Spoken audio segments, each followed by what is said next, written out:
রাখি পূর্ণিমা হল অতি পবিত্র এক তিথি। এই দিন বাড়িতে যে কোনো মাঙ্গলিক কাজ করা অত্যন্ত শুভ। তাছাড়া এই বিশেষ দিনটিতে বিশেষ কিছু টোটকা পালন করলে যেমন সংসারের মঙ্গল হয়, আবার ঠিক সেরকমই ভাই বোনের জীবনেও নেমে আসে মঙ্গলময় সময়। আসুন এখন জেনে নিই সেই বিশেষ টোটকাগুলি কি কি। 1. রাখি পূর্ণিমার দিন বাড়িতে নারায়ণের পুজো করলে বাস্তুর কল্যাণ হয়, সংসারে সুখ ও সমৃদ্ধি আসে।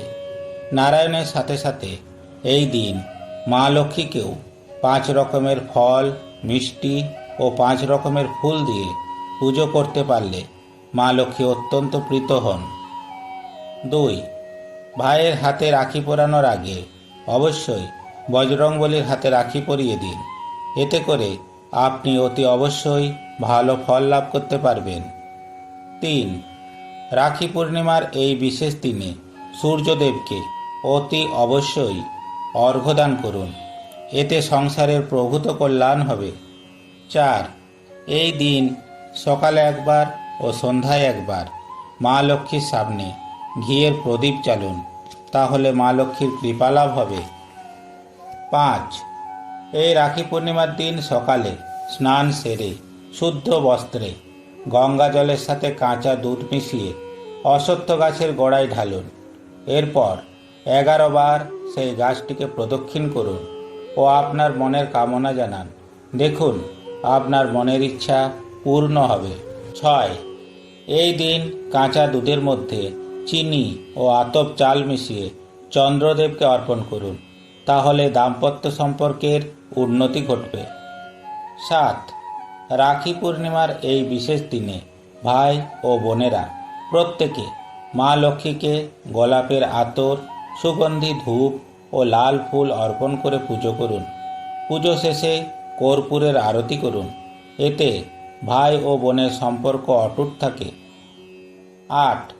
এই দিন মা লক্ষ্মীর মূর্তি বা ছবির সামনে 11 টাকা ও গোটা হলুদ নিবেদন করে মা লক্ষ্মীর পুজো অর্চনা করুন।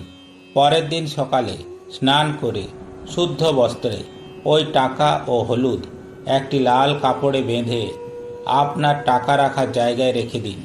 দেখুন মা লক্ষ্মীর কৃপায় আপনার সম্পদ বৃদ্ধি পাবে।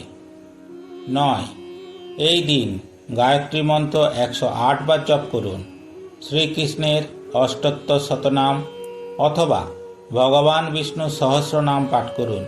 গীতা পাঠ, ভাগবত পাঠ, মা লক্ষ্মীর পাঁচালী পাঠ প্রভৃতিও পাঠ করতে পারেন, কারণ এইগুলি পাঠ করলে জীবনে সুখ, শান্তি ও সমৃদ্ধি নেমে আসে। 10. আর সর্বশেষ যে কাজটি এই বিশেষ দিনে সকলেরই করা উচিত, সেটি হলো বাড়িতে অথবা মন্দিরে গোপাল অথবা ভগবান শ্রীকৃষ্ণকে রাখি অবশ্যই পরান, তাহলে ভগবান শ্রীকৃষ্ণ আপনাকে সকল বিপদ থেকে রক্ষা করবেন। জয় শ্রীকৃষ্ণ।